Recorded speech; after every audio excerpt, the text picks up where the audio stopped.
यानी विष्णु, डिस्ट्रॉयर यानी Mahesh. Brahma Vishnu Mahesh, that means God. हमारे सनातन धर्म से बाहर कुछ है ही नहीं, सब कुछ तो इसी में है। तुम जिसे गॉड कहते हो उसी को हम ब्रह्मा विष्णु महेश कहते हैं। वो तो गॉड बना है, उनसे बाहर कहा ब्रह्मा विष्णु महेश।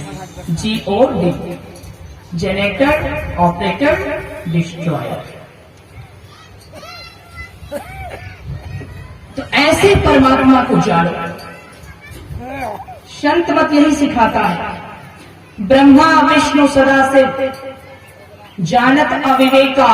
जो अज्ञानी हैं, जो अविवेकी हैं, जिनके पास ज्ञान नहीं है, वो अलग अलग लड़ते झगड़ते रहते हैं। ब्रह्मा विष्णु सिर्फ इन तीनों को अलग जानते हैं, नहीं। ब्रह्मा विष्णु और सदाशिव तीन होते हुए भी एक हैं, और एक होते हुए भी तीन हैं। जो तीन होते हुए भी एक है और एक होते हुए भी तीन है।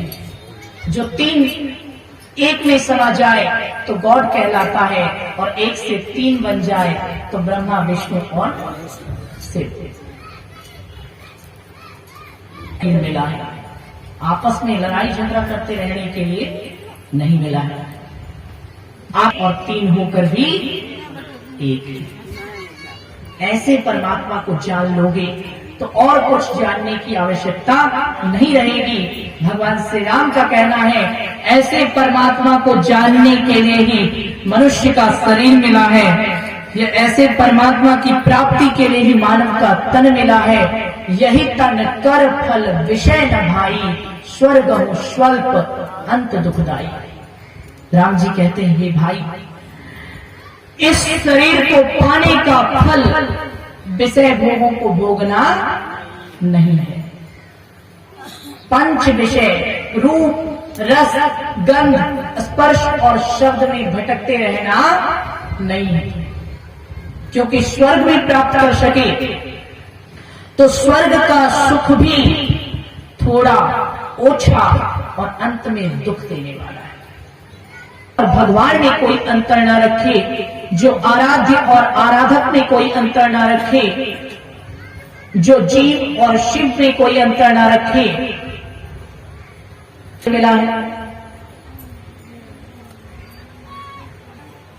दुनिया के जितने भी शरीर होते हैं वे सब क्या होते हैं? वे सब केवल वस्त्र होते हैं। शरीर क्या है? शरीर केवल कपड़ा है।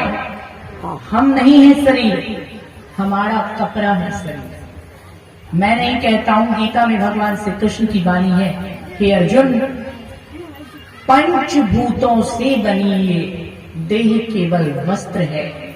पंचभूतों से बनी ये देह केवल वस्त्र है।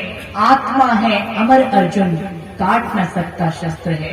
आत्मा है अमर अर्जुन, काट न सकता शस्त्र है। मूल तत्व शरीर नहीं, मूल तत्व केवल आत्मा है। इस आत्मा रूपी शक्ति को परम प्रभु परमात्मा रूपी शक्ति से मिलाना है। लेकिन हम शरीर के सुख के पीछे भागते रहते हैं।